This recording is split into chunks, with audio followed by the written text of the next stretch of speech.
in both occasions, nobody saw it coming, especially this year. I think maybe in '09 they thought there was a chance, but most of it is the fact that both teams have overachieved and proven the naysayers wrong. And other similarities, of course, these teams are really good at seizing the moment, living in the moment, and making plays when they had to make plays. I mean, it was time for the game was on the line this year, like when C.J. Beathard ran out of the end zone at Iowa State and gained 50 yards and changed field position. He made a play when they had to. That's what I would say connects these teams together. Tough to get a gauge on the players because they do such a good job of saying what they're supposed to say, and we live in the moment.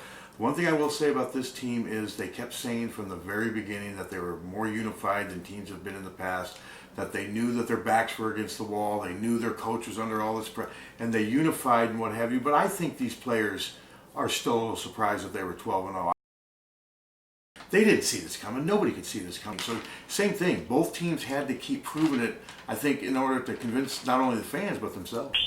Short of being in the playoffs itself, the Rose Bowl is by far the biggest and best bowl Iowa could have gotten, especially for Iowa fans. So getting a chance to go there this year, like you said, it's a really, really great capper on the season. And, I think it marks this as a really special season, win or lose, but if they can win the game, it'll make it just an incredible season and one of the, definitely one of the best ever in the history of the program. Rose Bowl has such history and tradition. It's on everybody's bucket list. I started working here right after the '86 Rose Bowl. And there was all this craze during the '80s. Hayden took us to 3 Rose Bowls in 10 years. And you're thinking, well, this happens semi-frequently. Well, 25 years later, we'll be in the Rose Bowl. So that's not a small thing to think about. I think it makes it hard to compare 15 to '09.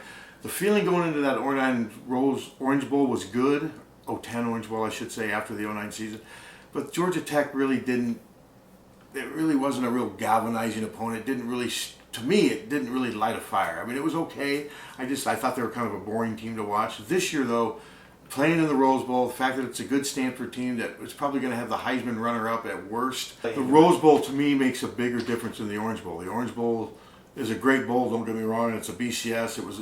It's done everything, but the Rose Bowl is the granddaddy of them all. Kirk Ferentz said that. The players said that, and the fact that Iowa hasn't won there since 1959.